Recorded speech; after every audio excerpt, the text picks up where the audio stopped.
Good evening and welcome to the Environment and Sustainable Communities Overview and Scrutiny meeting of the 18th of June 2026. The first item on the agenda is the election of a chair for the municipal year. Can I request nominations for the chair, please? Councillor Masood for Councillor Teague. Councillor Abbott? Seconded. Thank you very much. I duly declare that Councillor Teague is chair of the committee for the ensuing year. Can I invite you to join yours, please?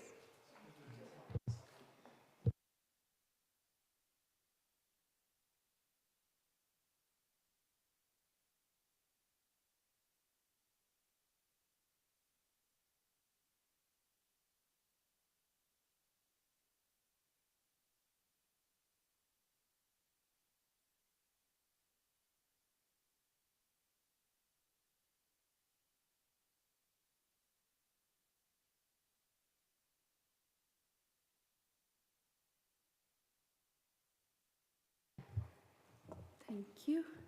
Agenda item number 2, appointment of vice chair. Do I have a nomination for vice chair? I'd like to nominate Councillor Royden. Do I have seconded? Thank you. Are there any other nomination? No.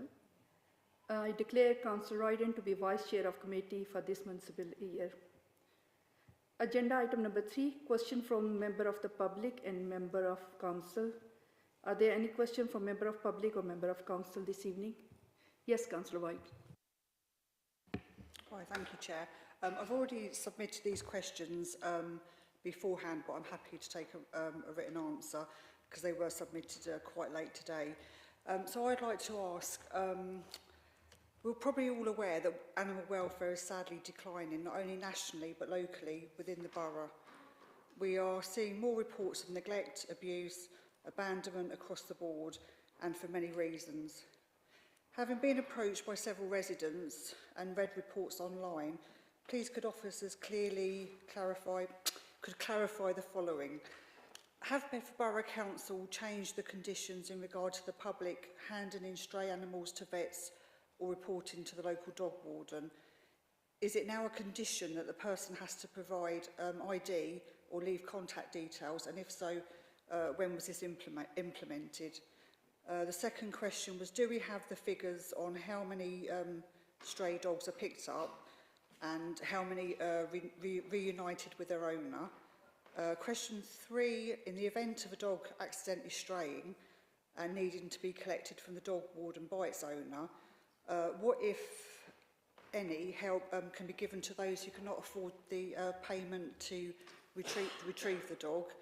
And the last question you'd be glad to know is, after day 7 of holding the dog, if not collected, do we have the statistics for those dogs that are successfully rehomed and those that are unfortunately not? Sorry, that was a bit rushed, and hope you can understand that. You got this question, or you got any more questions? On that subject, that's the last one. Okay. Yes. Thank you, Councillor White. Thank you for the questions. There have been some improvements to the service, and more than happy to provide a full written answer to look back at some of the data that you've asked for and give you a full response. Brilliant, thank you for that, thank you. Are there any more questions? Yes, Councillor Sierra. Thank you. I understand that a lot of the bus routes and buses have now been withdrawn from certain areas, and previously I was in discussions with Paul Pace in this committee in regards to whether or not we could replace the big buses with mini buses or alternatives in the rural areas. I just wanted to know if that has been considered, and is there an update on that, please? Thank you. Yes, John. Thank you, Councillor Sierra. Unfortunately, Paul can't make it tonight, but what I can say is that there have been consideration for alternative bus services and of routes and size of transport, but I'll ask Paul to give you a written answer if that's okay, because he's closer to the detail than I am.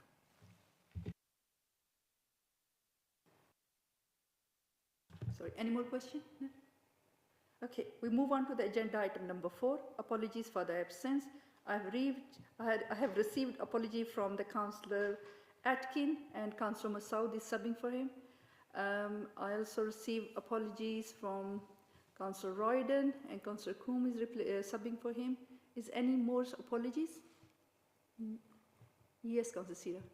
I'm ever so sorry, Chair, but just in regard to the last item agenda, I don't have a question, but I do have a comment or a request. Can I do that, please? Last, the question from the member of public or member of council? Yes, please. I'd like to just make a request if that's okay. Yeah, that's fine. It's just, at the time, I didn't remember. Brain fog. Go on, Sira.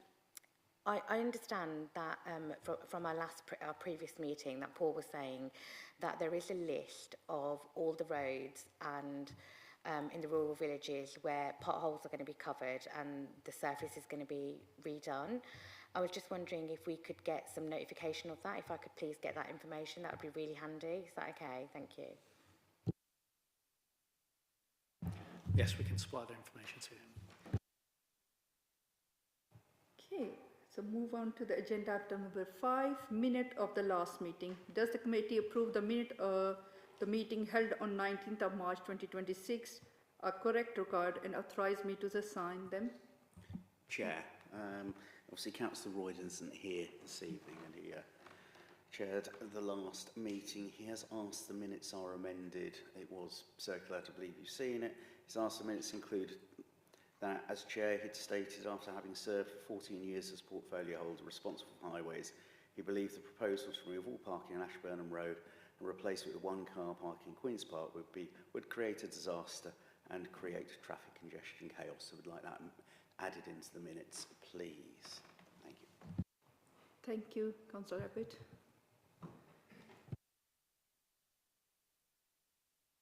Agenda item number 6, disclosure of local... Yeah, we will, sorry. Sorry, I nod my head, so... No, that's fine. Just obviously, is the rest of the committee then happy with the minutes as amended? That was all. So, okay. Just... So, is the committee happy to approve the minute amended requested by Charles Royden? Who are happy, raise their hand, so we all... Yeah? Okay, that's fine. Okay. Agenda item number 6, disclosure of local and disclosable pecuniary interest. As I know the member appreciate, it's important to be that we observe the provision in the Code of Conduct relating to disclosure of interest. Can I ask member to disclose this interest and existing nature of any local and or disclosable pecuniary interest in tonight business? Any interest to declare for tonight business? No, thank you. I move on to the agenda item number 7, food waste and glass collection service. So I believe the poll is now here, so Matt will give us a report and then we follow up with the question. Thank you. Good evening, Chair. Good evening, members.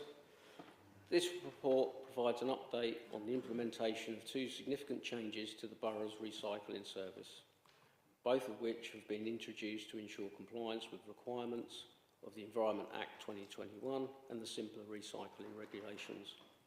Firstly, members will be aware that in December 2025 we expanded our successful curbside glass collection trial to all households across the borough. Secondly, in March this year we launched the new weekly food waste collection service. These have been major service changes requiring significant planning and procurement communications activity over the last 2 years. In particular, the food waste services involve securing treatment capacity, procuring specialist vehicles and containers, undertaking route optimisation work and developing bespoke collection solutions for the many different types of communal living arrangements that exist across the borough. I am pleased to report that early indications are very positive. In relation to glass recycling, we have seen a substantial increase in the amount of recyclable material collected through the orange-lidded bins, with an additional 779 tonnes collected between December and March. At the same time, the amount of glass taken to mini recycling sites has fallen significantly, demonstrating that residents have embraced the convenience of curbside collections and have changed their recycling habits accordingly. Regarding food waste, our modelling suggests that we would collect around 5,000 tonnes annually, equivalent to approximately 425 tonnes each month, In the first full month of operation, we collected more than 442 tonnes of waste, which is in line with and slightly above our expectations. That material is processed locally through anaerobic digestion, generating renewable energy and producing fertiliser for use on local farmland. These early results reflect not only the commitment of residents to recycling more, but also the success of the extensive communications campaign that supported both service changes. Through leaflets, digital communications, social media and face-to-face engagement, we have reached a very large proportion of residents and helped them understand how to make best use of the new services.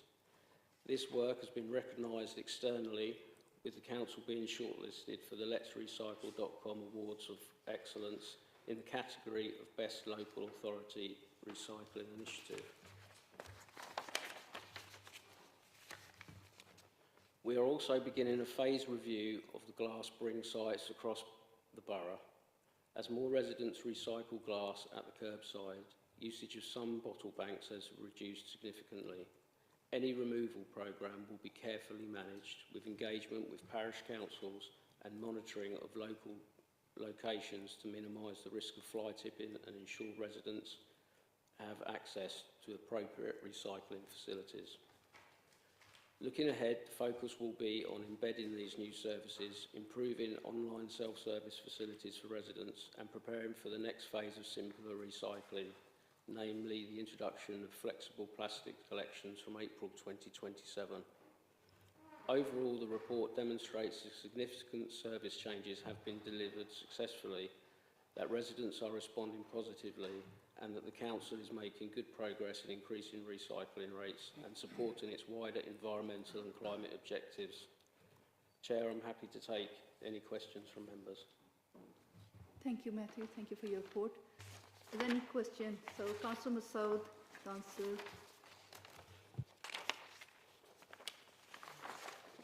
Apologies. Thank you. Thank you. Well, my question is, what savings or additional costs have resulted from the collecting glass at the curbside rather than recycling on the bottle banks?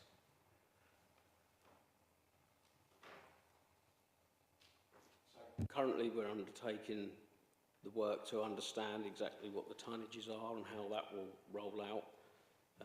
The costings, there's been no extra cost because all the communications around that service were paid for by government funding, and we'll be looking obviously at removing some of the banks which we're still currently collecting in consultation with the parish, but it's still too early to say what those cost savings would be at this stage. Councillor Kuhn? Thank you, Chair. I have 6 questions, if I may. Is that all right? Sorry. You can tell I'm the new boy here, can't you? I'm eager. So thanks for the report. The report tells us that 442 tonnes of food waste was collected in April. For scrutiny purposes, can officers tell us tonight or commit to providing the capture rate, the participation rate, contamination rate and missed bin rate? Because they're the operational KPIs that we really need to see how the performance is going down. Yes, I'll provide that in an updated report in writing. Yes, go ahead. Shall I continue? Thank you. Would you also be able to give us a cost per tonne for collection and treatment? And can you tell us what cost pressures the delay of the final 3 vehicles is placing on the service as well? Again, I can provide a written response on the cost per tonne, but I can tell you that there's been the delay of the 3 vehicles has not been at any cost to the council. The supplier, as part of the agreement, by providing vehicles late, has had to replace alternative collection vehicles with no charge to the council. Thank you. On the glass bank removal, the report says the programme for removing all Bell-style banks. Firstly, I just wanted to clarify, sort of a little sub-question there, what that actually means by Bell-style, because I've got some in my ward that aren't shaped like a bell, but they're also not a skip. So that's my half a question. Okay, yeah, that's a bit of a generalisation for the smaller size ones, which the majority are bell-shaped, but that's what they're referring to there. Thank you. So that leads then on to, can officers set out what consultation process will be and whether ward councillors will be involved before glass banks are removed in their wards, just given the fly tipping risk, and the report mentions the fly tipping in Stevington? Yes, absolutely. The consultation will take place with parishes and ward councillors to get their views. Obviously, they best know their local area and some of the current issues they have with fly tipping, and also the views of their residents. So, absolutely, this is what we'll be doing. First of all, we'll be consulting with parishes, ward members, to gain their views before we start any removal programme, because I think each parish and ward will perhaps have slightly different requirements or requests. Thank you. This is number 4. Around 20% of households are flats. Can officers tell us how many sites required adaptations beyond the 3 standard solutions that you had? How many remain unresolved? And whether or not contamination rates differ in communal arrangements? Okay, I'll attempt to answer some of those, because there's a few questions in there, and there will be some that if I don't answer, I'll get you a written answer.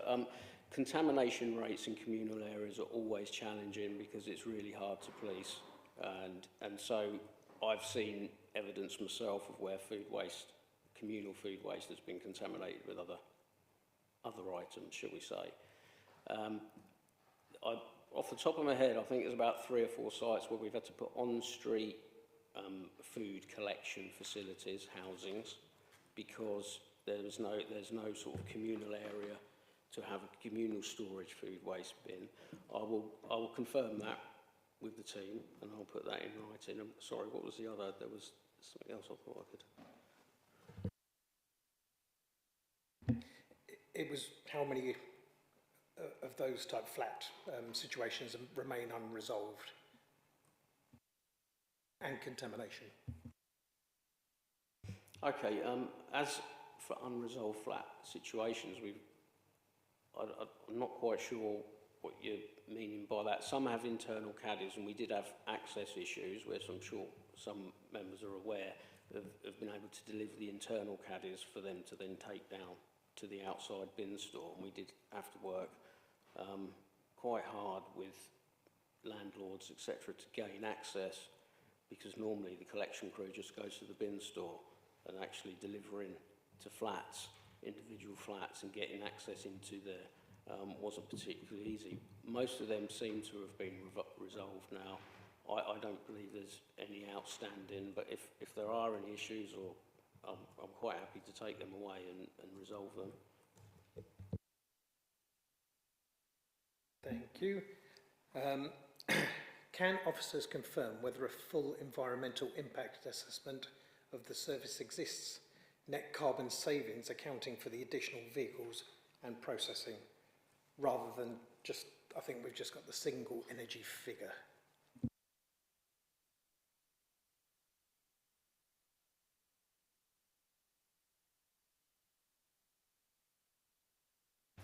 I will get the detail, but I have been made aware by the team that the carbon produced by the collection service is mitigated by the energy that's created from the food waste.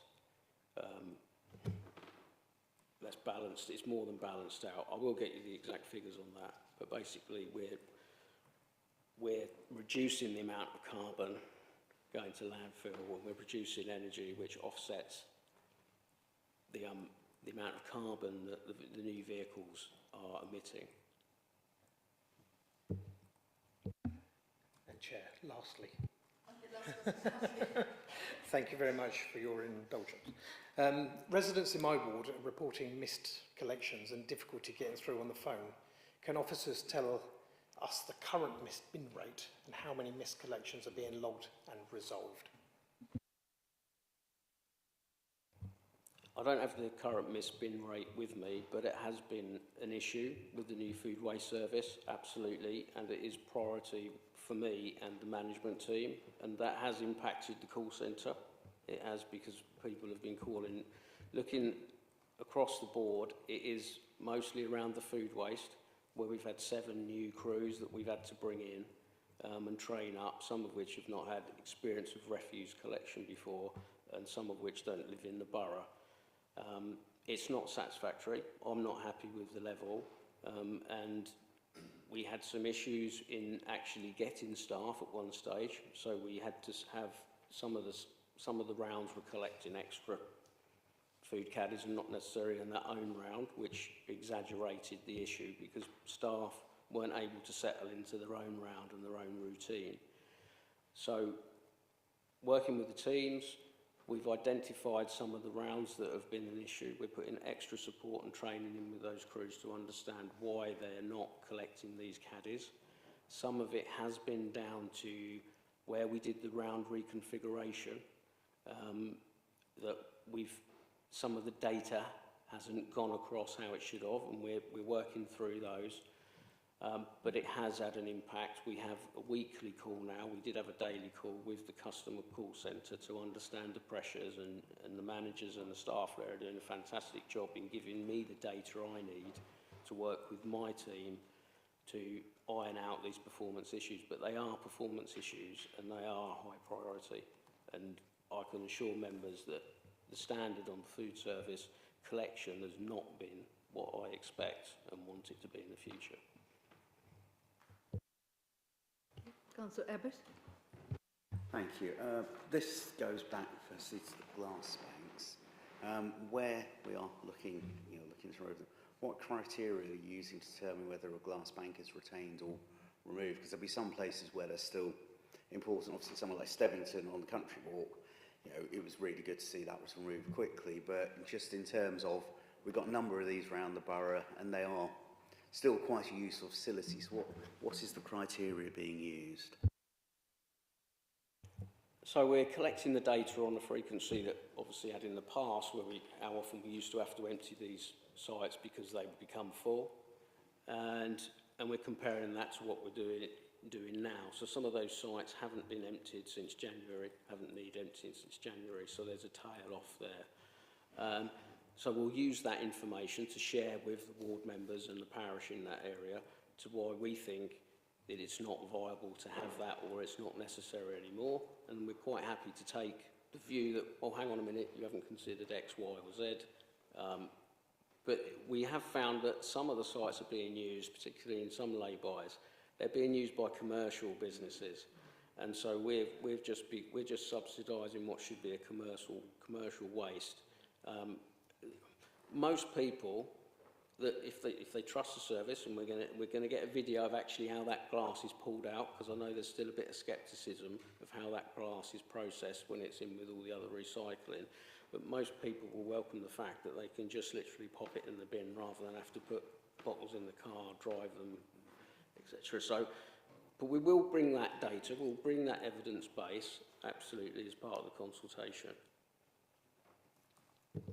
Thank you. I mean, so related to that, obviously, where we've had glass banks sort of in villages and parishes, there has been, parishes certainly have in the past have had a benefit from the glass collections financially. Have we looked at the potential financial impact on parish councils? Because, parish councils being asked to do more things and fund more things than previously, particularly in terms of we want our grass cut on a regular basis, and we tend to pay borough for doing that. So actually, one of those funding streams is disappearing to parish councils. Have we looked at the effect it might have on parish councils and parish council finance? I know it's not a huge amount, but when a parish council only receives maybe a couple of £1,000s a year in precept, it can be, it can be a significant part of that. So we are looking at that as part of this process. Just to explain that the money that the parish received was after the cost of delivering the service and the collection.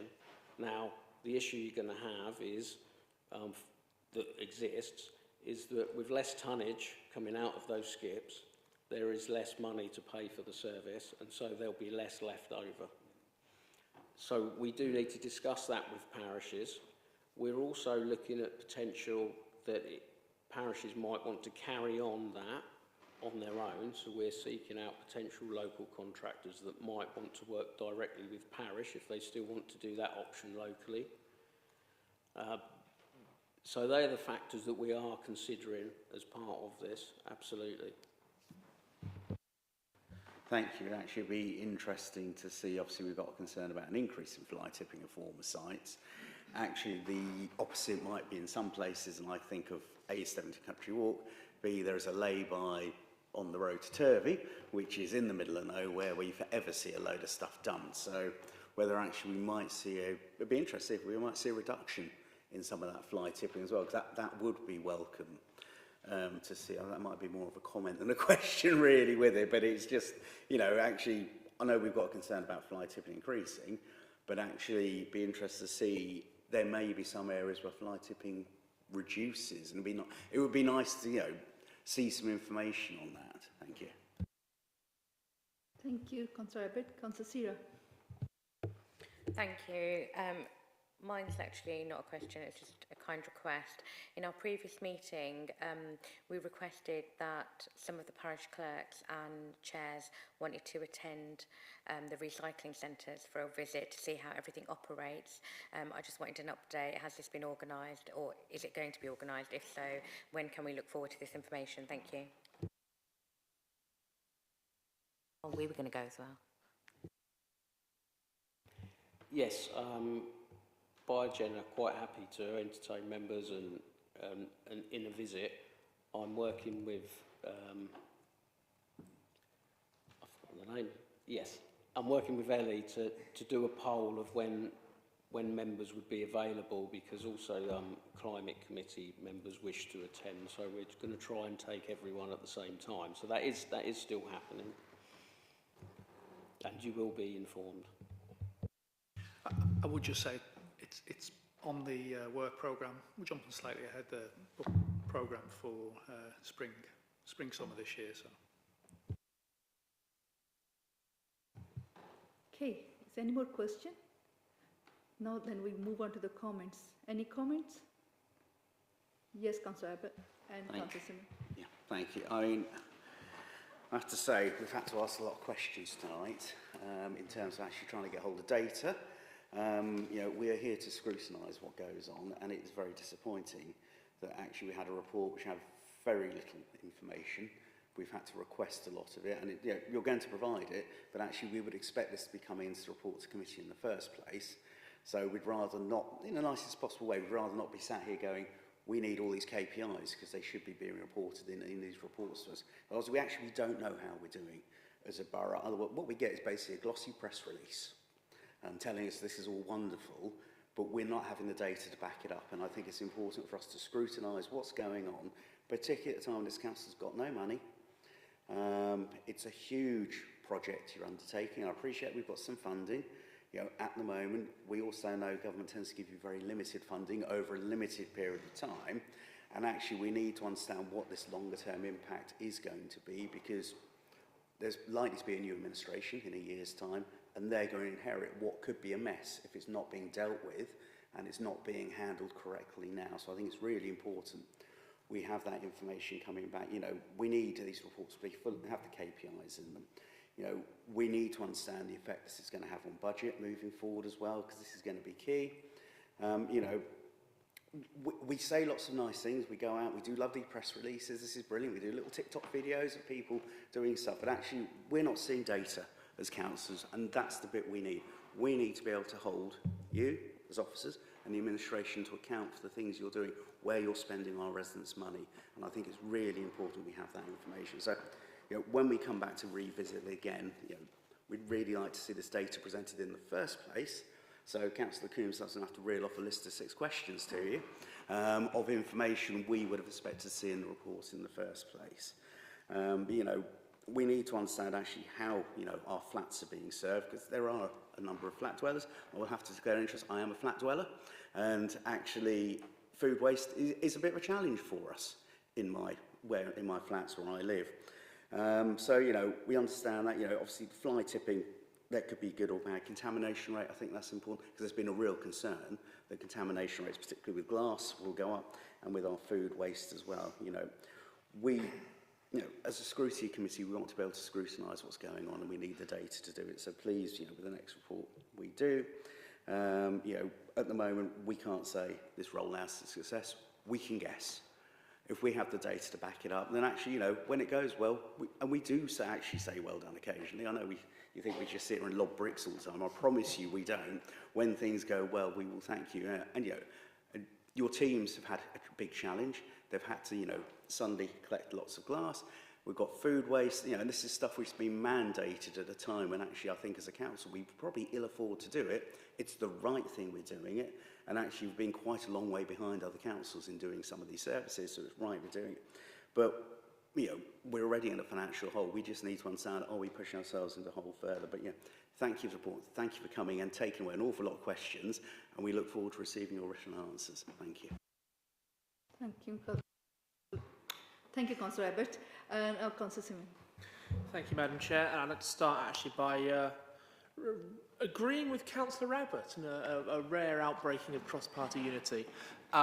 Data-led scrutiny is obviously far better than surface-level, superficial scrutiny, and I think Councillor Abbott is quite right to say that when we ask this data, as Councillor Coombs and our new guy has done, I think it's quite important that we do get that. So I look forward to seeing that coming to an inbox near me soon.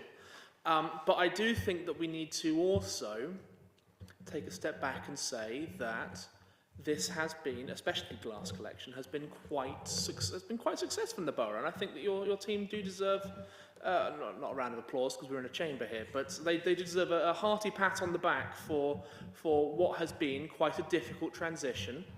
By and large, my residents report that the glass collection has gone very well, has been very well received, and as has been mentioned, has led to the removal of the hated bottle bank in my ward at Stevington Country Park entrance. And you know, I think officers were very responsive to that request. They consulted the parish council. They responded to my request. They responded to Councillor Rigby's request. You know, it was a very well handled process, and it gives me a lot of confidence that when we roll it out across the rest of the borough and start looking at glass bin removals in the future, that it will be handled appropriately, and I think that's very good. Where I do have a bit more concern is with the food waste caddies, because I have had some concerns from residents in the rural areas, in my rural areas at least, that caddies are being missed, either because they're not as visible as the big bins, or I think I've also had a complaint from one resident who said that they had a bin crew empty the food waste recycling into the green bin before collection. That's currently being investigated, and I'm sure that there's nothing too serious going on there. I'm sure that's just a mistake of a trick of the light or something. But I think that, you know, it was clearly a very difficult transition getting food waste collection from a standing start. It should have been done ages ago. I agree with Councillor Abbott again there. It should have been handled years and years and years ago, that we should have started doing all this stuff. But can we just make sure that when this does get brought back, we do need the data, and particularly with food waste, we're going to need to see things like a time series to see how the data has evolved from implementation all the way through to the next, whenever we discuss this next, whether it's in autumn, next year, after the election, we'll need to see the time series data as well as just the KPIs as they exist in that moment. Thank you. Okay, thank you, Councillor Simon. And any more comments? No? The final comments from me. I welcome the introduction of curb glass recycling and weekly food collection. The real measure of success, however, will be not simply the number of bins distributed, but the level of residents' participation and increase in recycling rate across the borough. I would encourage Council to publish regular performance data so residents can see the environmental benefit their efforts are delivering.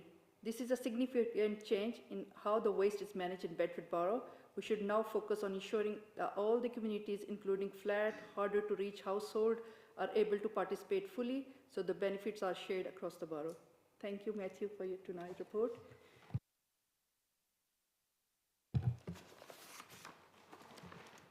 Now we're going to move on to agenda item number 8, litter enforcement. I invite Simon John to introduce the report. Good evening, everybody. I've been asked tonight to provide you a briefing update on the Council's approach to litter enforcement.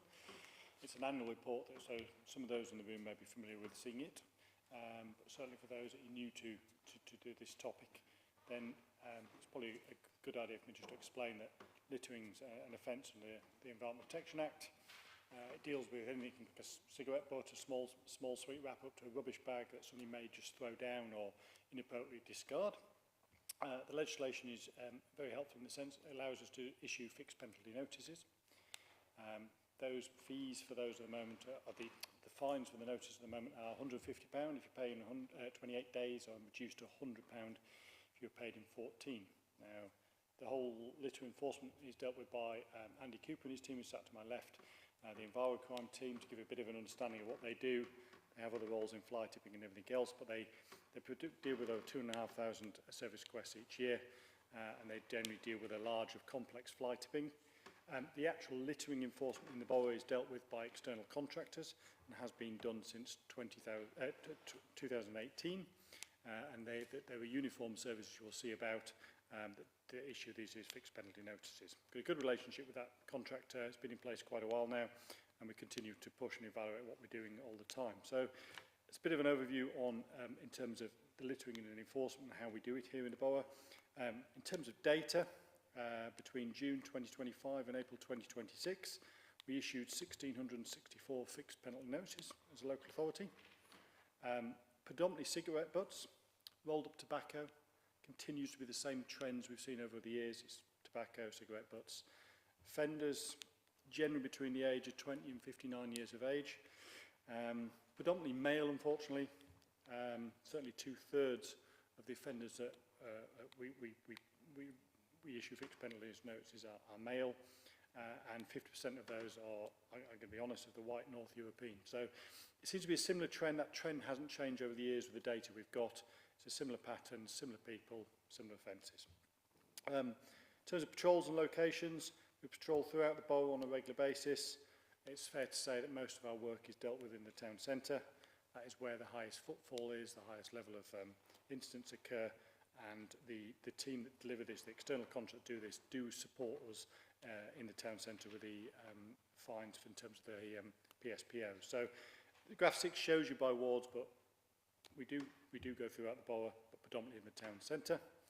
And I think if I'm going to conclude at this point, then the EnviroCrime team, led by Andy sat next to me, an external contractor, we continue to take that zero tolerance approach across the borough.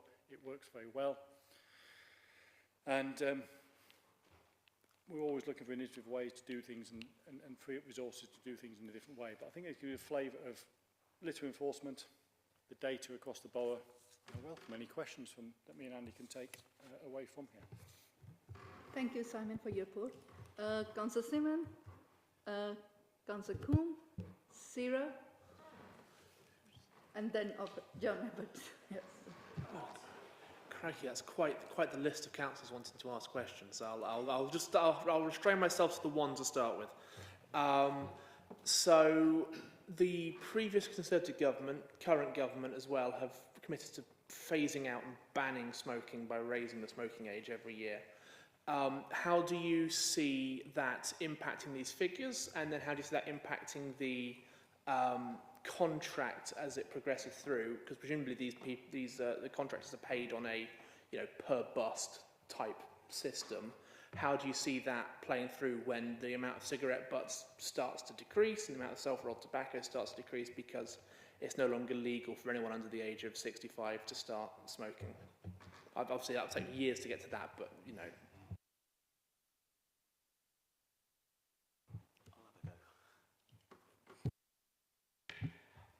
Yeah, so I suppose it's going to be difficult to work out, but we do have the data to see what the age range the FPNs are issued at. So I throw from a basis of that, you can work out over a period of time where the people who aren't supposed to smoke will start to decrease or increase. So I guess we will be able to look at it. I suppose the flip side of that is who's to say that people aren't going to ignore it and carry on smoking. So I guess it's going to be hard to judge, but if we look at the majority of our people, they're between, what, 20 and 59, so there's a large volume of that will always be in the age range where they can smoke, so they're going to still litter, I assume, if those people. So, yeah, difficult one, but an interesting point nonetheless.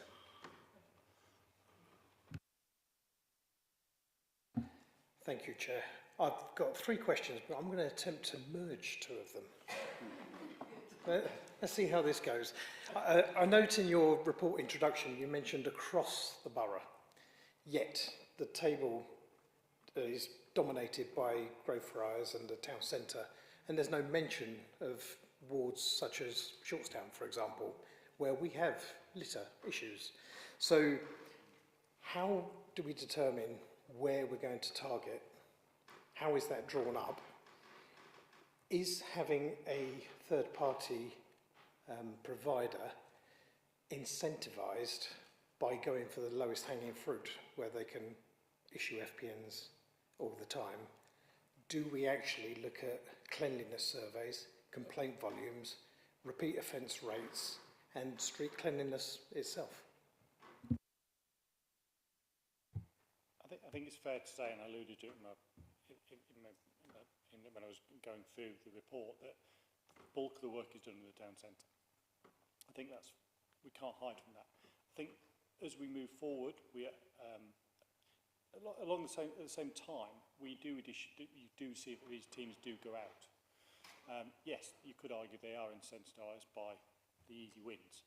But for example, in the last couple of weeks, we picked up a particular issue in one of the villages, one of the parishes, and they are going out over those next 2 weekends. So I think as I move forward as a head of service, I'm starting to look at more intelligence and intelligently look at where these problems are and understand where the problems are. I think it comes back to everything that I seem to be noting since I've been here for the period of months, is that the data is what's key to us and the reporting is what's key to us. And I think in a lot of the issues I'm picking up in terms of similar questions, it comes down to that data and that reporting. If we don't get the reporting, we don't know there's a problem, and then we don't allocate our resources accurately. So I think to take from the question is, if we can get people reporting, we will issue those officers and the teams into the relevant areas. But a lot of the time I'm not seeing the reporting by the members of the public. And if we can improve that, which we're trying to do on numerous other topics as well, then we will distribute the officers accordingly. So I think it's about, and if you don't know, I'm seeing a little bit of a pattern emerging over the last couple of months in terms of where do we report and who do we report to. And certainly we can circulate after this meeting, where people report to try and give me the data then to justify going out to those wards or the areas where you've got problems. And there's no problem with us doing that, and all with the contractors as well. They will do it.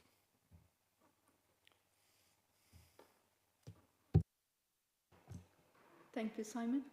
Councillor Sira. Thank you. Just to follow on from that, just in regard to the FPNs, how successful have we been with individuals paying their fines, and if they don't pay, what happens? And then I've got another question. Yeah, so ultimately FPNs are offences. If they're not paid, they should be taken to court and prosecution. We've currently got around about a 60% payment rate, which we're seeking to try and improve all the time. One of the key things we say to the teams that do it is it's the quality of the FPNs issued rather than the quantity. So it's more important that they get good evidence in order to be able to take prosecutions. We've just started to get the prosecutions coming through, or the files ready for the prosecutions coming through. It's a bit of a slightly different thing how you do prosecutions with this. It's called a process called the single justice process, so it's not like a traditional go to court in the first instance. These are remote courts, and a lot of them are done digitally, and the offenders are then asked to submit their defence via that. So it's a slightly bit different how it works, but it still is a prosecution.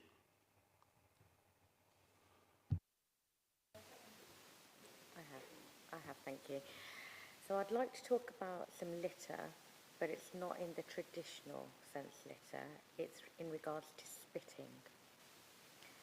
And we see this a lot in town centre, in and around Bedford. People think it's okay to just spit, you know, gather some phlegm and put it anywhere they like. How are we dealing with that in the town centre, please? So spitting is actually in the PSPO that was introduced last year, so it is an offence to spit in the town centre. I don't have the data to hand to how many FPNs have been issued for that, but we can certainly provide that.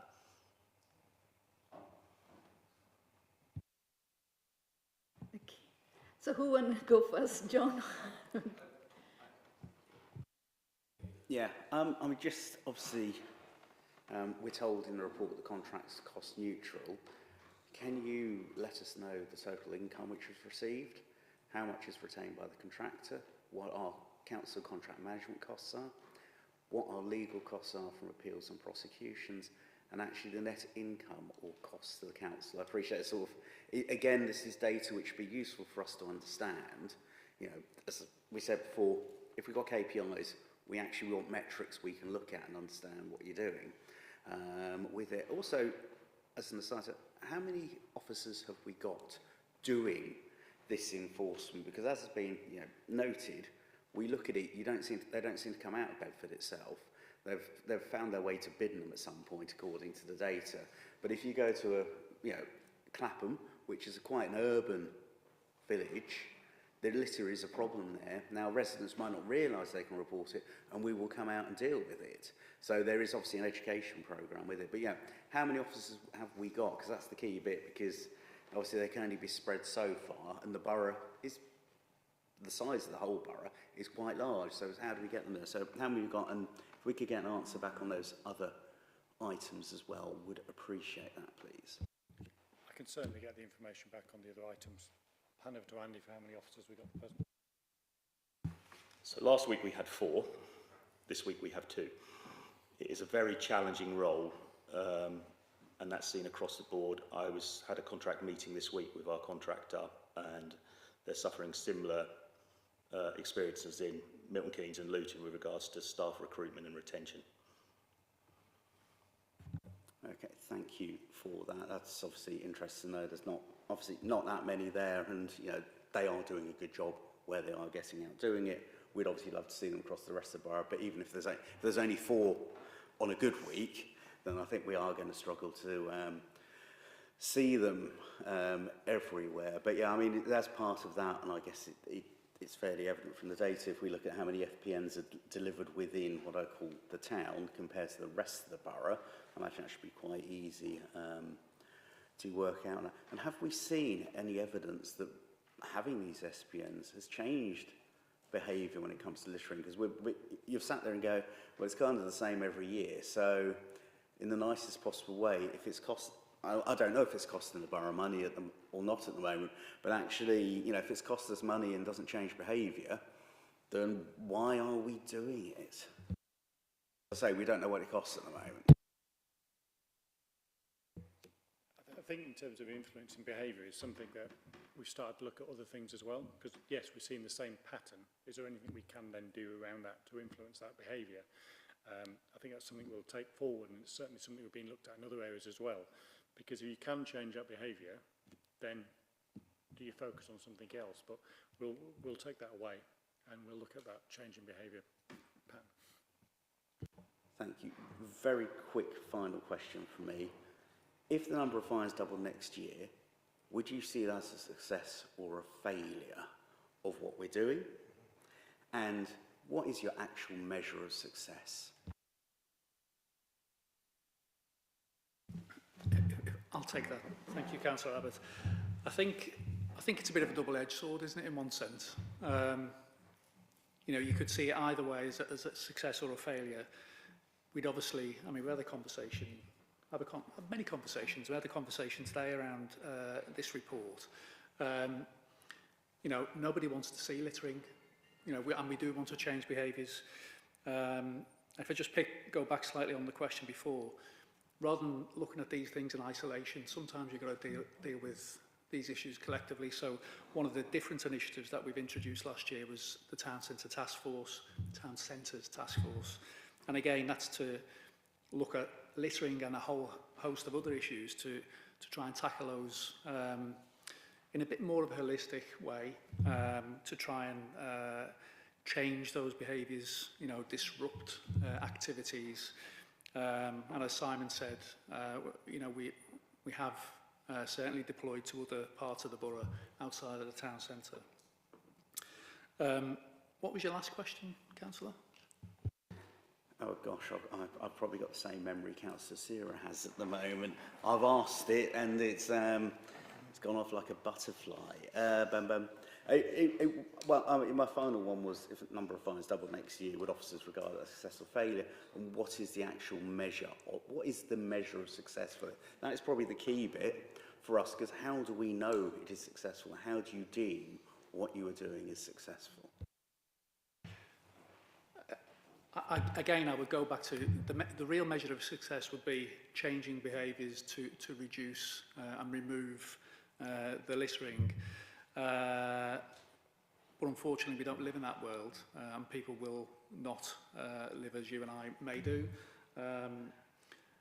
Therefore, you know, the council has for a long time, you know, done something about it, and I think to ignore it or not to tackle it wouldn't be welcomed, I think, for our town and our open spaces. So really, measure of success would be to remove and reduce, but we've got to continue to enforce the legislation that exists in and around it, and do that in the most effective and efficient way that we can, which is what we're doing. Okay, Councillor Coombe, do you want to come in, or Councillor South and then Councillor White? Yeah. Well, my question is this table 6 you've got there. How often do you go into these wards? I mean, you've got someone, if you've been there a long time and you only found one person in there, can you please let me know how long do you patrol in the area? So we take an intel-led approach to the wards, and obviously contact time, shall we say, will vary according to what we see, witness and pick up. In terms of time patrols, That's some data we're going to have to report, I think, and have a look at. The report. we'll come back to you with times, as it were, if that's okay. I haven't got that data to hand. Now I've got a second question. It's the other one is this, you've got table 5. How do you know is white North European, white South European? How do you find this out? So when we issue the fixed penalty notices, we take that data from the perpetrator. So we will ask and seek that data from them, either at the point of issuing or through the process. Last one. Sorry about that. I mean, we've been doing this quite a while now. Are we covering these officers' wages with these fines? So as the report says, it does operate on a net nil basis. So the contract is designed to cover all cost of the contract, as it were. Councillor White. All right, thank you, Chair. I was also surprised not to see Kempston Central and East Ward on there, and I've definitely reported online several times to do with litter. Does it work the same if I, as a councillor, send you the information? Will that trigger it just as well as residents doing it online? Because I can send you a list and go through the ward for the hotspots. Would that trigger just the same as residents doing it online? It's always best to report it online, so so the information is captured at the point of entry, as it were. So if people call up, you know, it's put onto the system directly through the customer contact centre. Similarly, if you report online, same team will put that directly into the council's back office system then to generate the service requests. So what I think I'll do is on my social media page I will put, when we get the proper line, I think I'll put that on so that residents know, because they obviously let us know. So it'd be good if they could, it's better if they go straight to you and report then. Right, thank you. Councillor Sira and then Councillor King. Thank you. I just forgot to mention one point. In the town centre, we have a lot of littering by pigeons because people are littering with food. So then obviously the pigeons eat the food and they think it's okay to do their business everywhere, and then obviously we've got to clean up. Are we doing anything about that in particular? Yes, so you know, feeding birds, feeding pigeons, again, can be classed as littering, and we do enforce against people who do that. There's probably a wider issue there in terms it can generate other public health issues, which is why we do deal with that, and we take an advisory and sort of a staged approach in that way in terms of trying to educate it in those situations, particularly where people are discarding food or unwanted food for a purpose. But ultimately, if there's non-compliance there, then we will take the enforcement action that's necessary.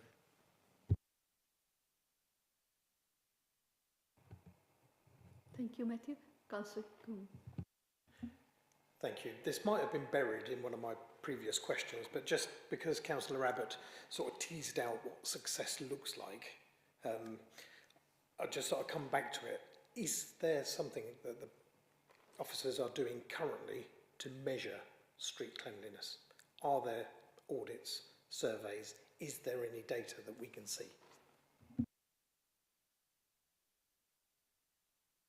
So that there is, in terms of performance indicators, in terms of street cleanliness and detritus and official measures like that, doesn't fall under the EnviroCrime team, sits under the public spaces team, but we do use that data and have used that data in the past to inform what we do.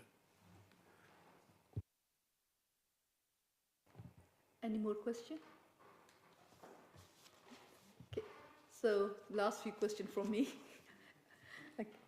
How many community litter picking groups are active across Bedford Borough, and what support does council provide them?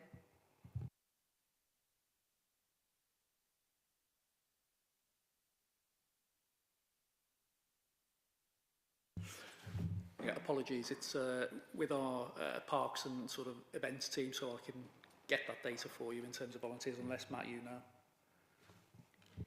Thank you. And I don't know it off the top of your head, but we'll get that data, yeah. okay, no problem.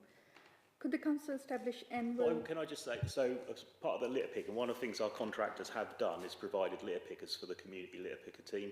They provided, I can't remember the exact numbers, but I can provide them a later date. So Wise, our contractor, did link in with the community team to provide them with litter pickers so they can carry out more community litter pickers. Thank you. And the second question, what assessment has been made of the impact of litter on local rivers, parks, wildlife within the Bedford Borough?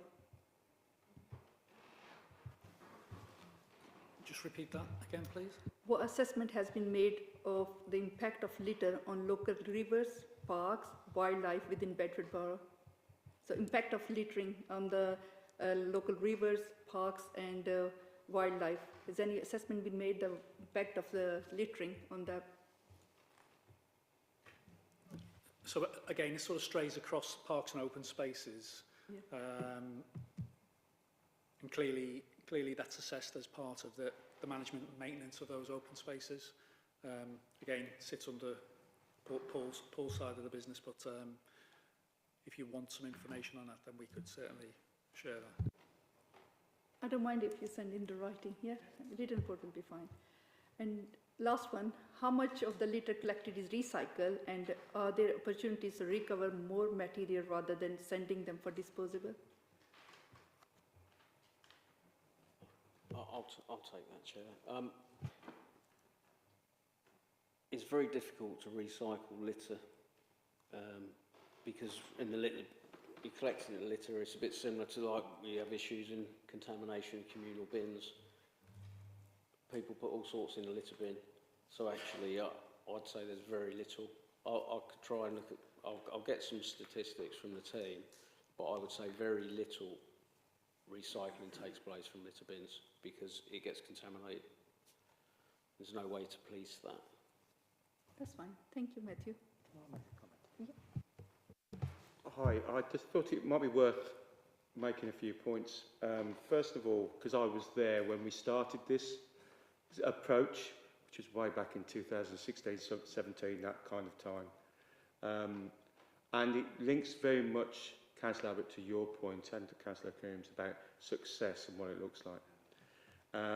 And also it links to how difficult it is to get the right people to do this work, and they don't stay in that role for very long.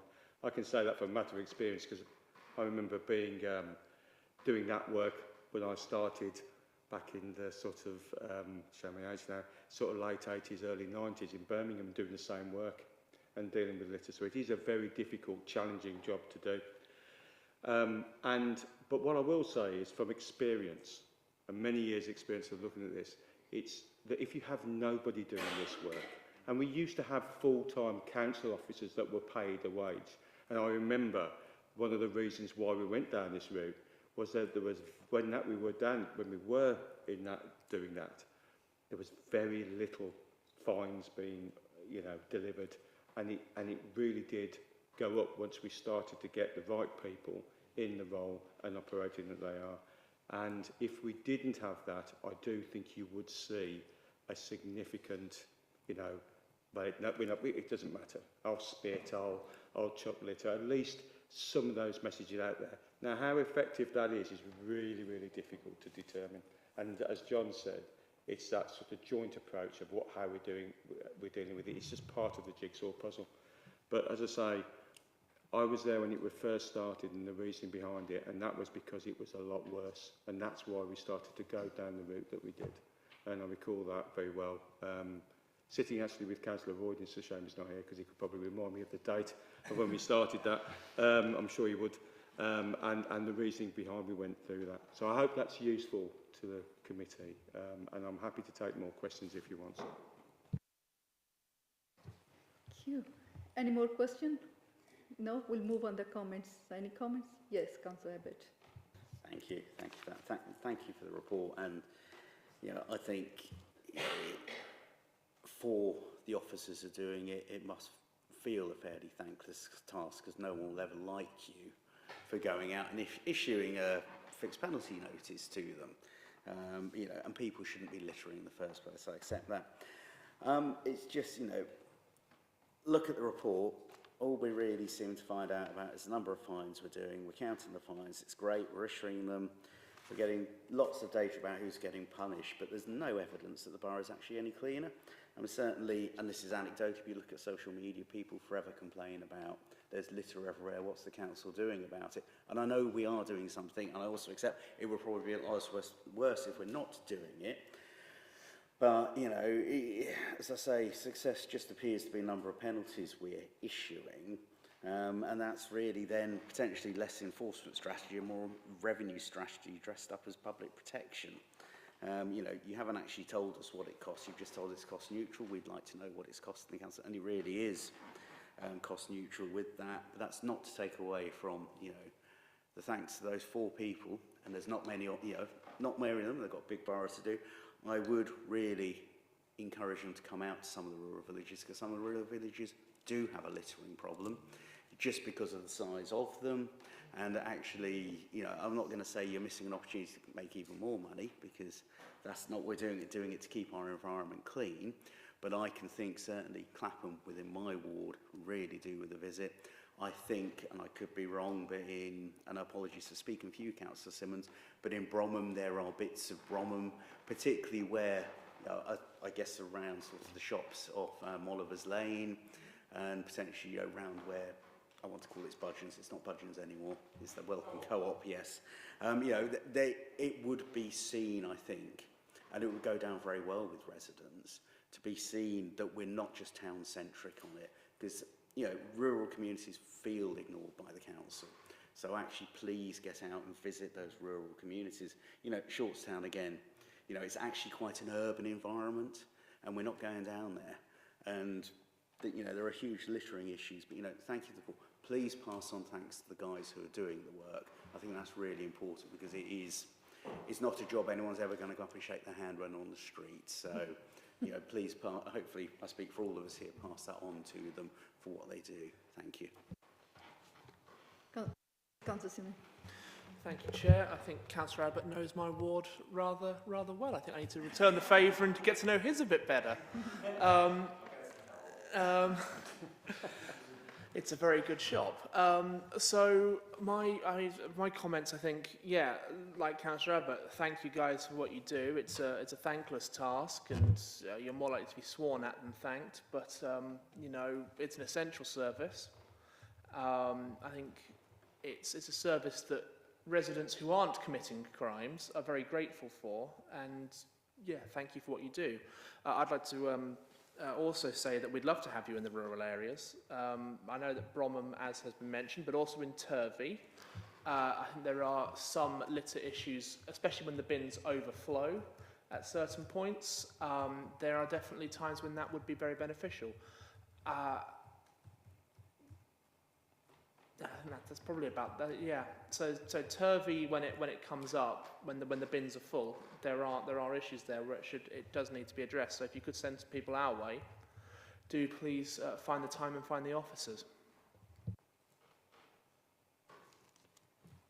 Yes, Councillor. I'd feel bad if I didn't mention, but just to back up, yes, we do suffer with litter in Shortstown. We are a local centre.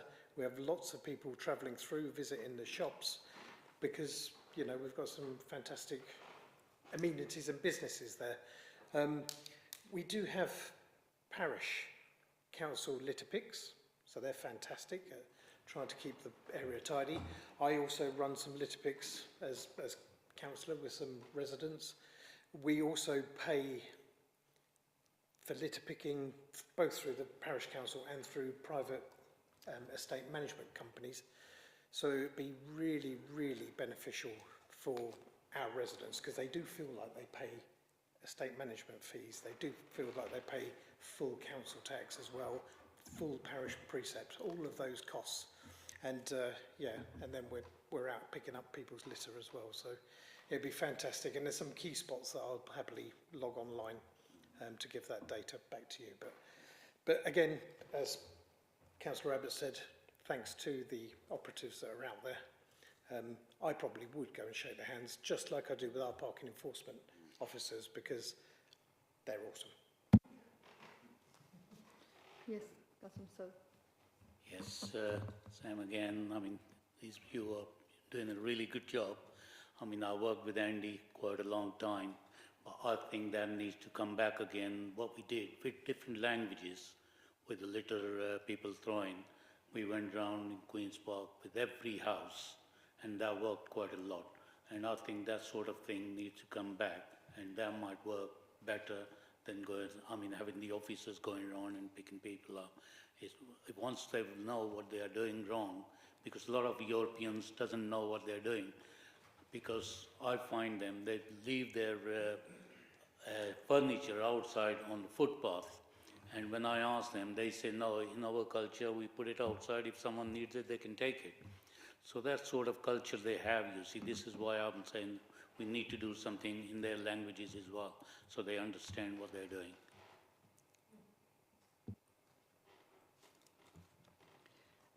Any more comments?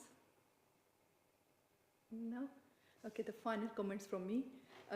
Team, please pay our thank you to your team, because it's not always we are saying negative thing. In my ward, one resident particularly, every time I pass by, he just say, oh, I reported the littering, and they clear up within 24 hours. So make sure you go back and say thank you to environment team.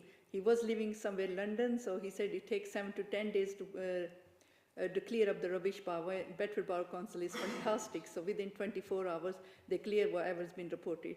So people are pleased with the performance.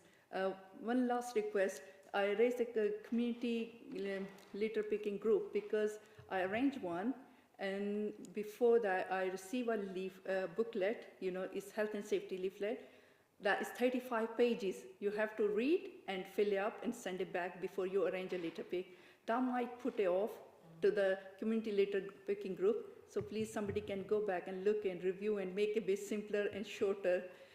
Because summer is coming, and more community litter picker group, they will want to do the litter picking with this paperwork, booklet paperwork, they will say, okay, no, thank you.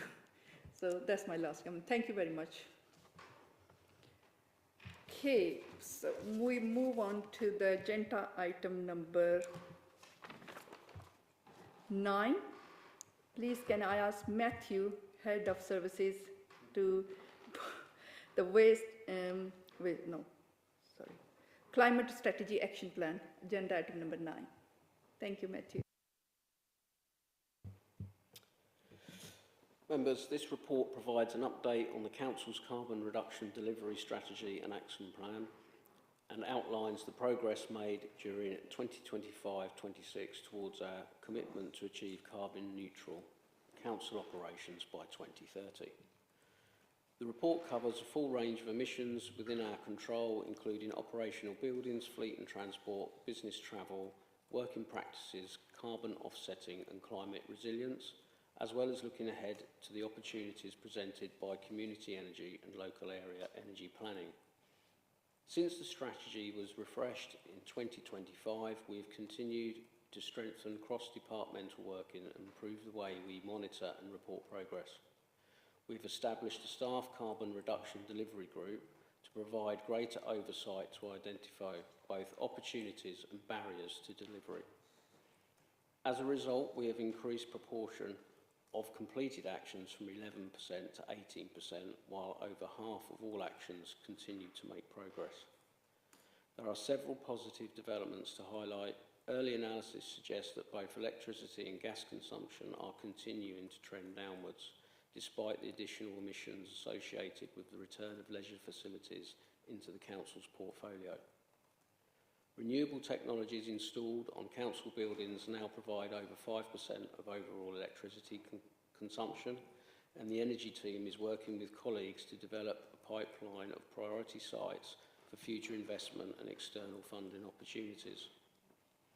In transport, previous hydrated vegetable oil trial demonstrates significant carbon savings, and we're currently exploring options to revisit this trial and to use it within our fleet, which could potentially reduce emissions from that segment by up to 99%.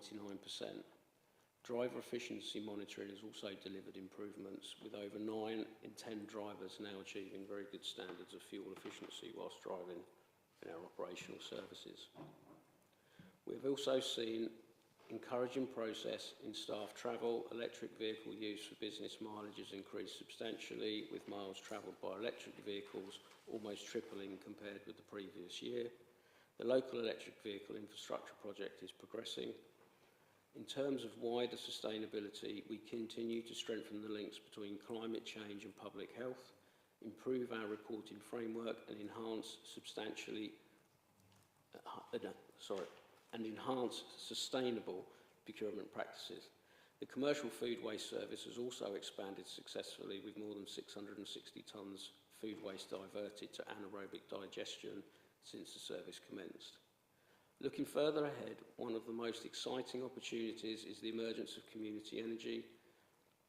Through the recent Bedfordshire Community Energy Showcase and the launch of Bedfordshire Energy Together, we have begun to establish partnerships and project pipelines needed to attract future investment through Great British Energy and the local power plan. Community energy has the potential not only to deliver environmental benefits but also generate wider economic and social value for our communities. However, the report also highlights a number of challenges and risks. The scale of investment required to decarbonise the Council's estate remains highly significant, and uncertainty around external funding continues to constrain progress. The reintroduction of the leisure sites has increased our emissions and has potentially to delay our projected pathway to carbon neutrality. There are additional risks associated with future costs and availability of offsetting mechanisms, as well as infrastructure limitations affecting the electrification of fleet, particularly around depot power capacity. Declining grant funding for tree planting and the need for additional resources to support sustainable procurement and community energy development also present challenges that will require careful consideration. Overall, while the pathway to 2030 remains challenging, the report demonstrates that progress is continuing, that strong foundations are being put in place, and that new opportunities are emerging, which could help accelerate the Council's transition to carbon neutral operations. I would like to welcome members' comments and questions. Thank you, Matthew, for your report. Are there any questions? Councillor Coombe. Thank you, Chair. I do have 6. Sorry. So it's a big topic, this, isn't it? You know. So I just wanted to start by thanking you for a frank report that doesn't hide the slippage. And building on that honesty, can officers give the committee the figure that's not in the report, the revised projected carbon neutral date, and the total emissions gap to 2030?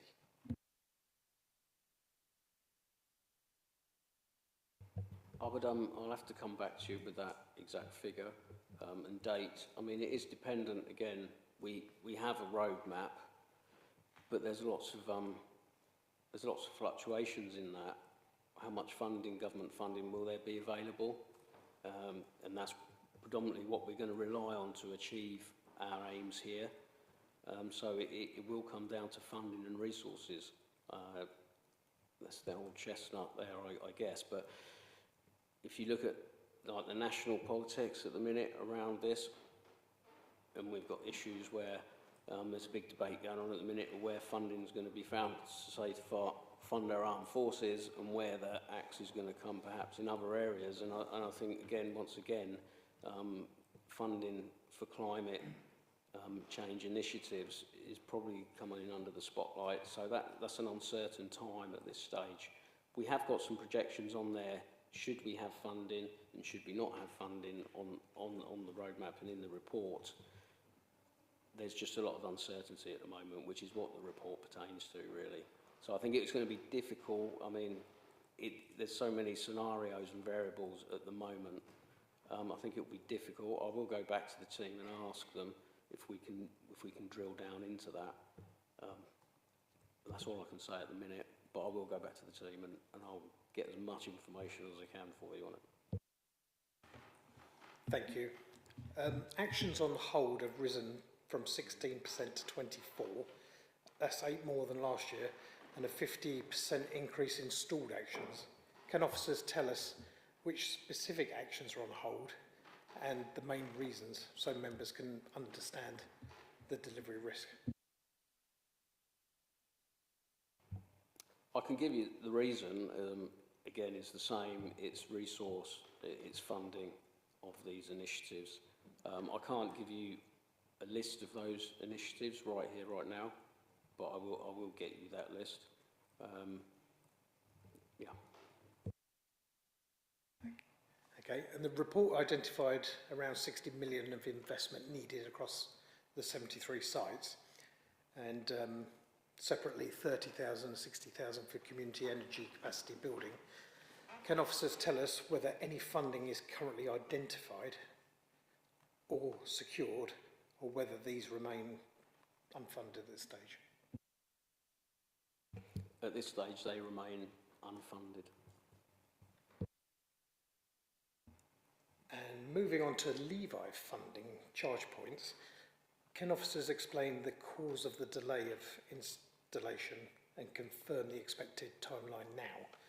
The report sort of indicates that first sockets are only expected this financial year. I think we've had that funding now for quite a long time, haven't we? That's correct. It is this financial year. I don't have the detail with me on why it's been delayed. I will find out. Thank you. Two more. The report notes offsetting prices have risen 180% year on year and could reach £100 per tonne by 2030.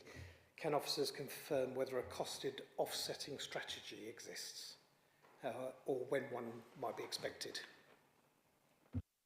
Sorry, could you repeat that question? So in the report it was saying that offsetting prices have risen by 180% year on year and could reach £100 per tonne by 2030. I just wondered if officers had a costed offsetting strategy at all. Not at this stage, no. And finally, the report states a shift to diesel for the refuge fleet added 110 tonnes of CO2 against the prior year. Can officers set out the procurement plan, timeline and cost for the proposed return to HVO and the associated risks? So we intend to do another trial this year. Previously there was a trial done before my time here, and I understand there was an issue with some contamination in the tank which caused an issue with the vehicles. We know of other local authorities that have successfully implemented this, and I've had previous experience of HVO. We need to do that trial again, so we need to get the tank cleaned that we did the trial in, because there was some sort of algal bloom in that affected the filters on the vehicles. So we just need to prove that concept again, and then from there we'll have to produce a business case. But members do need to understand that HVO is more expensive than diesel, so it would be an increase in cost, running costs, to essentially operate the same service that the residents feel. But the benefit is obviously the 80 to 90% offset of carbon emissions. Again, that'll have to be in the business case, and we'll see where we go with that. Councillor Abbott. Thank you. Just coming back to our diesel fleet and the the HVO. I'm not going to be able to say it tonight. I mean, you know, we declared a climate emergency in 2019. You know, we've said we want to be net zero by 2030. We're seeing slippage of 4 years in here. This is a big thing which we could be doing. Why did we, you know, we understood there's potentially contamination in the tank. Why did we just stop doing what we were doing and then go back to increasing our emissions massively by going back to diesel, rather than going, well, actually, I think the problem's the tank, we'll sort it. You know, we're now saying we're going to do this trial again, and actually in the meantime we are running backwards away from net zero as a council. You know, and as far as I'm aware, we are still committed to, you know, our declaration of the climate emergency here. We recognise how important it is that, you know, to be blunt, the planet is burning, and some of it's down to us driving diesel lorries right now, rather than running them on fuel, which will be better for the environment. So, you know, why didn't we actually take action in the first instance? I appreciate there is a cost to it, but I will have the view that this council has wasted money on lots of things when actually it could have spent that money, instead of buying empty buildings, they could have spent it on cleaning our tank, ensuring our vehicles are low emission, because actually that would have been really good for our residents, because, you know, not only do diesel vehicles push particulates out, I'm asthmatic, diesel vehicles affect my asthma. You are indirectly, through this, by running diesel, you are affecting my health, and you are affecting the health of our residents. So yeah, as Councillor Coombs has said, we'd like to see a timeline, please, on when we're going back to it. We'd like to see some importance upon it. Yeah, and actually, you know, is this council really committed to net zero? Because I don't know right now. This report doesn't tell me that. This report tells me we're going backwards, and actually, again, like many things right now, we're going to kick it down the road, and there'll be a new administration next year, and they're going to have to pick up the pieces from this. I would rather see some hard decisions being made now and action being taken now for the benefit of our residents. So please, as Councillor Coombs has asked for, can we have that timeline of what we're going to do to actually try and improve the health of our residents, because this is what this comes down to ultimately, and you know, the health of our planet. So there is I promise you there's a question in there somewhere. I'm just rapidly trying to pick the bones out for you on that. My apologies if you can possibly try, but yeah, as you know, it is, you know, do you as officers, are you committed to actually, you know, I can't put it another way, de-dieselling our fleet?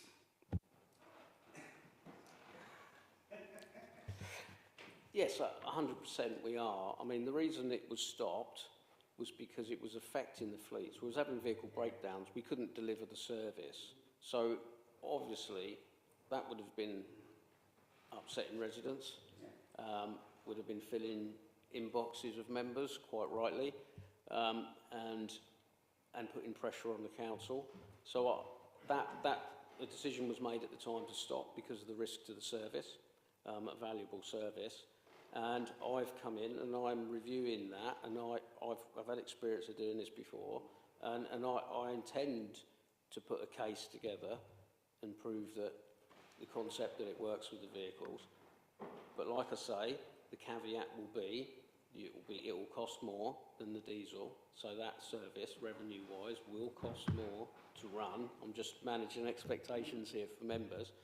I'm committed to that commitment that this council made in 2019 to work towards it. I think the report does present some challenges, agreed, and it is a candid view of the current situation, but it's right that members see that and understand that going forward, that to achieve this is going to be challenging. There is going to be slippage, and we're not the only part of this country that will be having that slippage.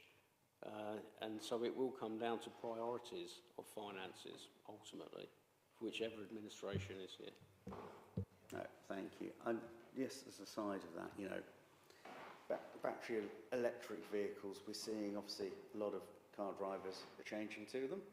I can certainly look at a councillor to my right who has embraced it fully. What are we doing in terms of, you know, trying to electrify our fleet and deal with some of these, you know, as it says in here, substation capacity constraints, which I believe, you know, obviously are outside of our control directly. One could argue, again, this is due to the fact that 40 years ago we sold off our energy too cheap, and now it's owned by foreign countries who are choosing to, you know, use us to subsidise what's going on over there. But, you know, what are we doing? Because that's the other part is, you know, de-dieselling the fleet, but actually, you know, electric and, you know, solar, and we've got a big solar park. I don't know how we can use that solar park to actually help power our fleet. You know, maybe we move our depot to where the solar park is. You know, down at Elstow, we're going to be redeveloping down there anyway. So, you know, could we have some joined up thinking there? Apologies, that's slightly spitballing right now, I think is the American phrase for it. But it is, you know, we need to be serious about what we're doing. And it just doesn't feel, I'll be blunt, this current administration is serious about it. And, you know, I really want to see, and unfortunately, to be blunt, I care about the residents of Bedford Borough. I know there are obviously lots of other councillors, lots of problems, but we're here because we're elected by our residents, you know, to try and, to be blunt, you know, at the moment, hold you guys to account to make sure you're actually doing the things that we need. Yeah, I'd like to reassure members, we are doing that. We have electrified some of the fleet where appropriate, where the current capacity at the depot allows us to charge those vehicles, where the actual cost, the capital cost of purchasing one of those vehicles is not massively exuberant, because on an RSV, you know, on a refuse collection vehicle, you're looking at sort of up to £400,000, when you can get two for the price of one. So again, you know, funding's there. If funding's there, you can achieve these things. Like you could electrify the fleet next year if you've got unlimited amounts of money. We're not in that situation at this present time. So we're using it where it's appropriate. There are issues with electric refuse vehicles in particular. I've known some colleagues in neighbouring councils that did have the funding, did put the funding into those vehicles. their rounds in the winter have to be completed by a diesel vehicle. And then we've got the additional issue if we don't have that capacity, there'd be a significant capital investment would have to go in at our depots if the whole fleet, or even half the fleet, 25% of the fleet was electric. And then there's the capacity for UK Power Networks to actually deliver that work, even if you have the money to pay for it in the rest of their grid. And the time, there's a lot of demand going on for UK Power Networks with wind farms and things going up, then to tap those into the grid and solar. So we're significantly restricted in our capacity locally with that power and that ability to do it. So it's not that we're not looking at it, and we are exploring about the depot issue and the estate sites, and we are looking at potentially building a new depot up at Elstow and moving the HWRC and things like that up there, and we would have that efficiency and we would have that option. And then obviously that building, going back into our ageing estate, would be state-of-the-art, you know, carbon neutral, and those conversations are taking place. I've been involved in them. We've had Atkins in. We're talking about. So we are building that case and looking at that and comparing that to either refitting current depots or starting again and perhaps selling off some of the estate, which could help fund it. But we're bringing those scenarios together. That will be obviously in a report and a business case, and then we can share that with members. But that's probably 20 weeks away from us getting something like that as officers, and then we'll have to analyse that. Thank you, Matthew. Any more questions? No? We move on to comments. Any comments? Yes, Councillor Abbott. Thank you. Thank you. Genuinely, thank you for giving us a very honest report. That is appreciated. There wasn't whitewash and flim-flam in there, which is nice to see. You know, we're being asked to note this report this evening, but, you know, we're not saying in that note at the moment how disappointed we are we declared the climate emergency in 2019, and yet we've gone backwards. We're further away from our stated aim of being net zero in 2030 than we were, you know, 3 or 4 years ago. It does, unfortunately, remarkably tally with a change of administration. It could be coincidental. Who knows? I'll let others, you know, have that thought. And I appreciate there are, you know, things which have, you know, the leisure estate coming back in has had an impact, and I appreciate that. And that is laid out in there, you know, and that is. You know, and you do wonder whether, whichever administration was running, if that administration had taken the route to go down a leisure contract, which the current administration has gone down, then that would be on the books of ever. I can't guess what would have been done if someone else had been running the council. But, you know, we've got a quarter of our actions now on hold. Net zero has gone backwards. We say we're dependent on grants, which we're not getting at the moment. Technology we can't deploy, and offsetting we can't afford. You know, we've had this levy funding 3 years now. We've not got a single EV point installed. And to be blunt, and, you know, it's all too little too late. It just feels like, you know, we've been kicking the climate emergency down the road over the last few years. And again, I hate to say it, but it's going to take years to undo the lost opportunities which have passed in the last 3 years with it. No one could have predicted what was about to happen out in the Gulf. I mean, something I know you said, £400,000 for a battery electric refuse vehicle. I think it's £450,000 a year running costs on Debenhams.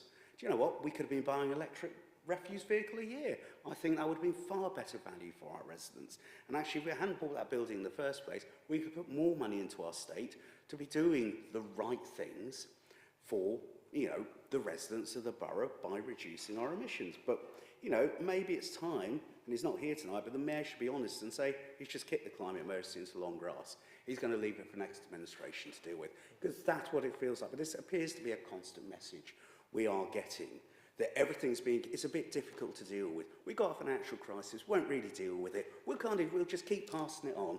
And this is a constant, real frustration for us as councillors who sit there and just see stuff getting kicked down the road rather than be dealt with.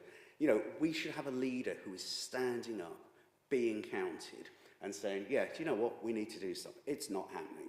You know, instead, there's lots of other things going on, you know, which, you know, standing in the chamber and saying, we want people to come back into the office. And actually, in the report, we've got home and hybrid working is encouraged, wherever practical, to maximise the use of space available, leasing out vacant spaces. We've got the whole top floor leased out to Universal, which is brilliant, you know. That is huge investment in the borough, where we're actually, you know, we're making money from it. That's really nice we're doing it. We've rented out lots of Borough Hall, and I think that's a good thing, because we inherited a white elephant from the County Council. The County Council was, quite frankly, a white elephant, you know, and it was right that it was abolished in the first place, and we sit within the bowels of the elephant now. We couldn't even afford to pull this place down because it's too expensive to get rid of it. So we are maximising, you know, the income from it, and yet at the same time, we want everyone coming in, and yet the report says it's really important people are home and hybrid working, which I encourage. People can be incredibly productive when working from home, because they haven't got to commute. They actually, most people who work from home probably spend more time working, because they aren't travelling, and actually it's much harder to switch off when you're at home at the end of the day, because you're not leaving your laptop on your desk or your computer, you're going away. But, you know, and this is part of, we need to be doing this. I apologise, I've got slightly sidetracked there, but it is, you know, I can't believe we've gone backwards on the climate emergency. You know, I'm not a Green councillor, I am a Green Liberal Democrat, and, you know, this is probably one of the most important things we did when we declared the climate emergency, and we've gone backwards. So thank you for your report. You know, I absolutely believe you've come in, you're here, you know, to make a change. I hope you're allowed by the administration to make the changes you need to make to get things better for our residents. Thank you.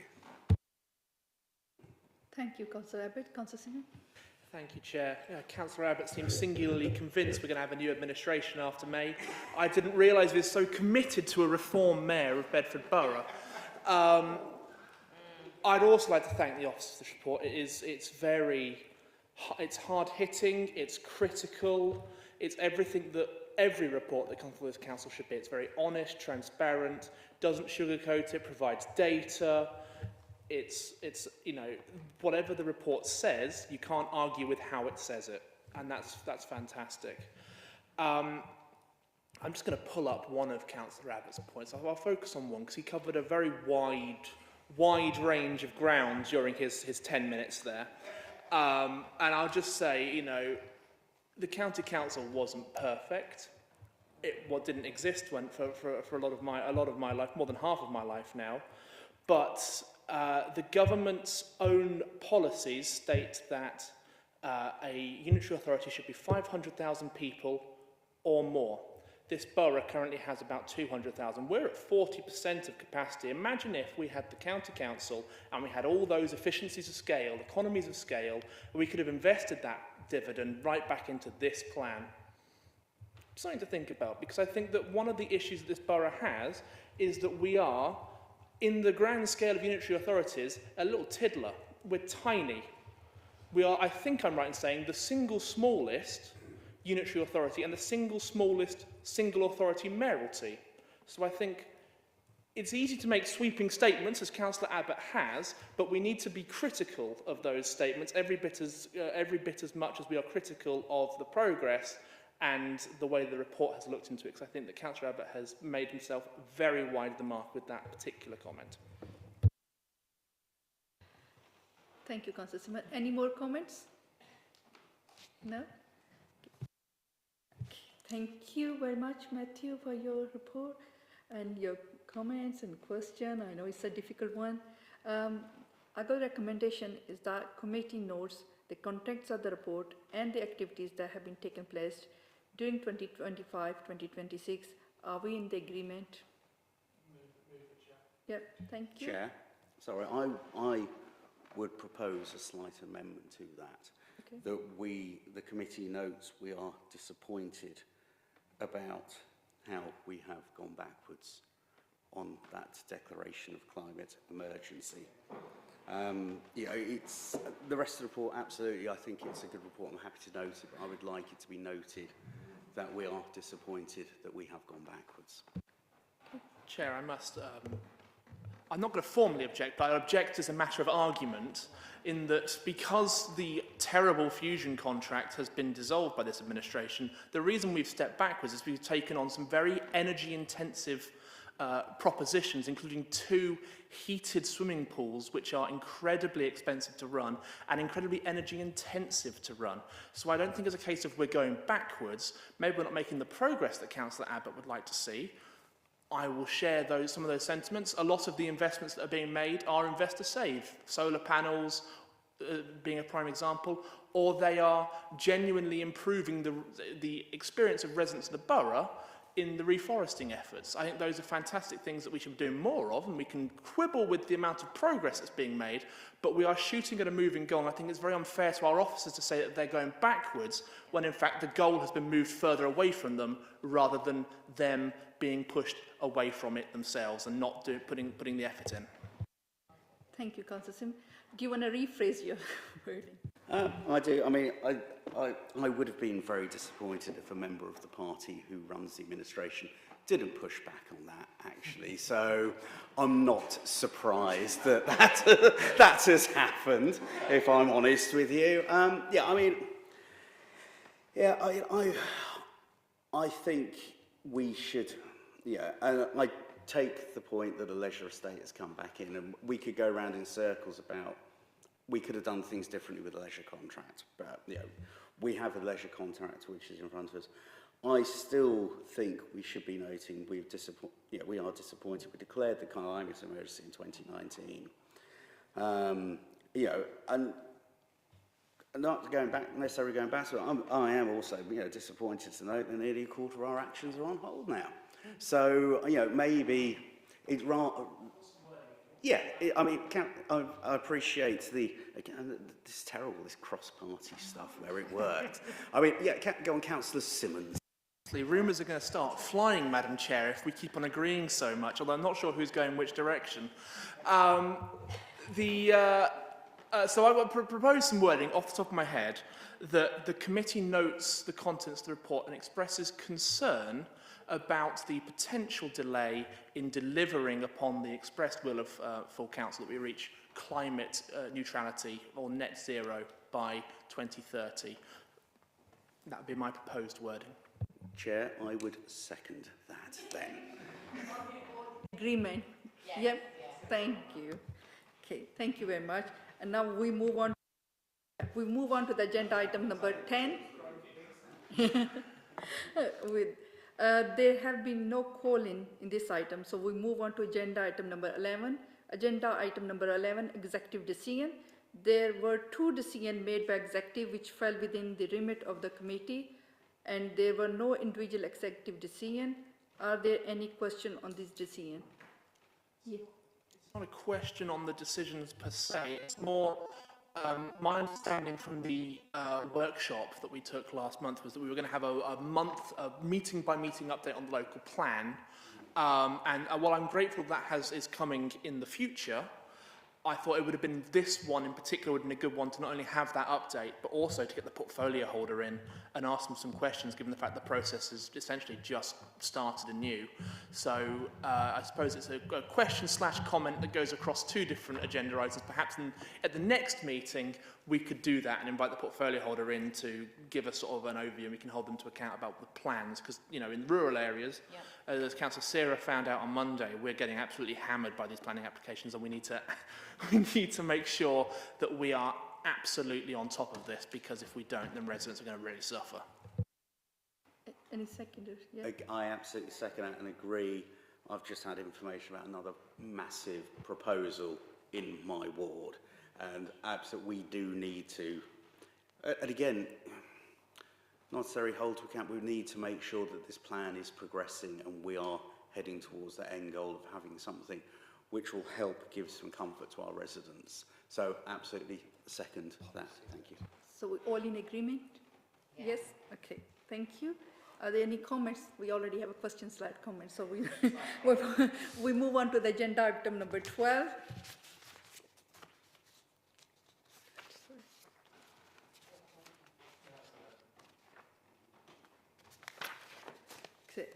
Agenda item number 12, notice of forthcoming decision.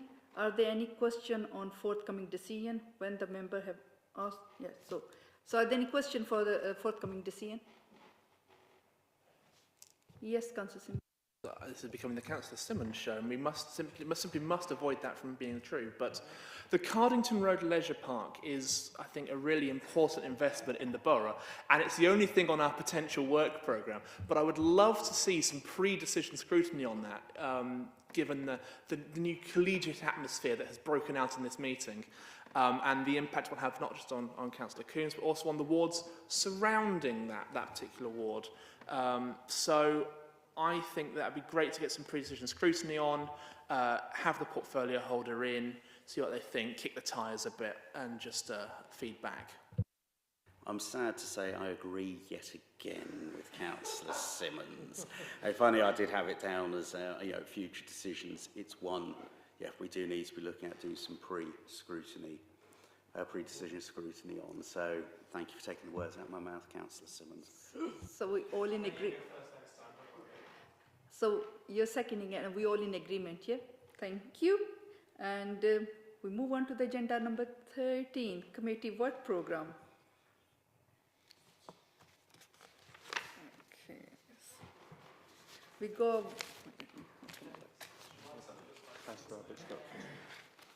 Yes, Councillor Abbott.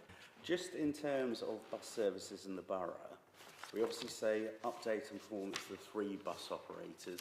I appreciate it might feel a little parochial, but there is a 4th operator who is Stagecoach Midlands, who are separate to Stagecoach East, who run through the north of the borough, run through a number of our wards. So actually, I feel it would be appropriate for someone from Stagecoach Midlands, because they are quite separate businesses to Stagecoach East. If we're looking at our bus operators in the borough, we need to remember we have got 4, not 3. Thank you.